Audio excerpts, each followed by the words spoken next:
The base was built to be unreachable, tucked into the very north of occupied Crimea, near the town of Armiansk, partially underground, concrete and earth between its contents and any conventional threat, deep behind what was once one of the densest air defense networks on the planet. Then came a night when small aircraft crossed into the peninsula's sky, carrying aviation bombs under their wings. Not fighter jets, not strategic bombers, small airplane-type drones, cheap, slow, numerous, flying through airspace that Russian air defense was supposed to own. By morning, the Ukrainian military command had issued an official statement. The attack was successful, and Russian air defense proved incapable of intercepting the aircraft. The base, in the words of those tracking the strike, is no more. At least one large oil tank burned through the night, the fire spreading beyond what firefighters could contain. This is not a story about one facility in flames. It is a story about a shield that no longer exists, and about how Ukraine spent months quietly removing it, piece by piece, before ever sending the bombers through. What has to happen before drones can bomb a fortified base at leisure? And why is Crimea, of all places, now the most exposed ground Russia holds? Start with the weapon, because it represents a category Russia never planned against.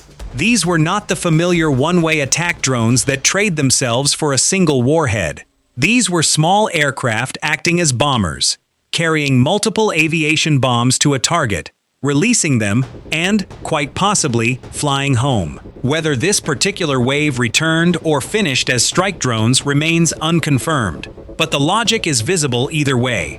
A drone that drops its payload and returns can attack again tomorrow with the same airframe, converting one production run into an entire campaign. A reusable bomber built at drone prices is a nightmare for any air defense economist. The defender must spend a scarce, expensive interceptor against a target that intends to come back next week, and the week after, until either the interceptors run out or the target list does. But the aircraft are only the visible half of the operation. The invisible half took months, and it is the real lesson of Armiansk. This raid was possible for exactly one reason. Ukraine had previously disabled large numbers of Russian air defense systems across the peninsula, especially in its northern part, exactly where Armiansk sits. Watch the recent record from Crimea, published in daily compilations. An S-300 long-range system struck on camera, the secondary detonation confirming it was real hardware and not a decoy. A Tor M2 short-range system, found and destroyed. A Pantsir S-1, and this one tells the whole story, which its crew had buried in a dugout pit, an underground garage scraped into the earth because they were afraid to lose it. Satellites monitored the location anyway. The drones came anyway. The pit is now a burn mark. And beyond the shooters, the eyes. A Nebo radar, a very large, very expensive system built specifically to detect missiles and drones, hunted down and destroyed. Kill the radars and the launchers both, and what remains of an air defense network is a map full of symbols with nothing behind them. See the sequencing? This is the part worth studying, because it separates a raid from a campaign. First, months of methodical strikes stripped the shield, radars blinded, launchers burned, crews taught that even burying their systems underground does not save them. Then, only then, the bombers fly, through corridors that have been swept in advance, against targets that were previously untouchable. The strike on Armiansk was not won on the night it happened. It was won across the preceding months, one air defense system at a time, in an operation whose individual episodes looked routine, and whose sum turned out to be a doorway. The base thought it was defended. The defense had already been subtracted. Nobody on the Russian side had done the arithmetic. And the campaign is not pausing to celebrate. Electrical substations across Crimea continue to be struck, pushing the peninsula toward recurring blackouts. Because a radar without power is furniture, and an air defense network without electricity is a rumor. Fire detection satellites register burn spots across Crimea and the Kerch Strait daily. A year ago, a successful Ukrainian operation against the peninsula happened perhaps once or twice a month. Now it happens every day. Meanwhile, the endgame is openly discussed: Ukraine's Flamingo cruise missiles and the Kerch Bridge. The bridge remains within reach only if the few surviving air defense systems guarding it can be finished off. And those systems might still intercept Flamingos, maybe even all of them, today. Which is precisely why the stripping continues. Every pantsir dug out of its hole, every radar blinded, is one fewer thing standing between a missile and the single most important structure Russia has built in 30 years. Inside that grinding logic, keep sight of what Crimea's occupation actually rests on. The peninsula was seized in 2014 on a promise that it was permanently, effortlessly Russian.